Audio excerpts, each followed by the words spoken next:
Hi everyone, welcome to my channel. నేను ఈరోజు రాగి లడ్డూలు ఎలా చేయాలో చూపిస్తున్నా. దానికోసం ఒక కప్పు రాగి పిండి నెయ్యిలో వేంపుకోవాలి. నెయ్యి ఇష్టం లేని వాళ్ళు స్కిప్ చేయవచ్చు. ఇలా వేంపుకున్న పిండిని పక్కన పెట్టుకొని అదే ప్యాన్లో పల్లీలు వేంపుకోవాలి. ఇలా పొట్టు ఊడేంత వరకు వేంపుకోవాలి. లో ఫ్లేమ్లో వేంపుకోండి.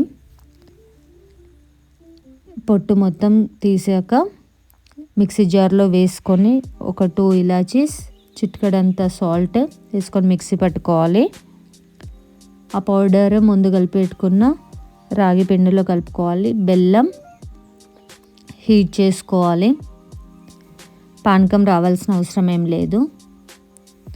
ఆ సిరమ్ ముందు కలిపి పెట్టుకున్న పిండిలో కలుపుకోవాలి. అండ్ ఇలా లడ్డూలు చేసుకోండి. ఎంతో ఈజీ అండ్ హెల్దీ ఫుడ్ అండి. రాగిలో ఎక్కువ కాల్షియం ఎక్కువ ఉంటుంది అండ్ హిమోగ్లోబిన్ కూడా పెరుగుతుంది. ఫైబర్ ఎక్కువగా ఉండడం వల్ల మలబద్ధకం తగ్గిస్తుంది.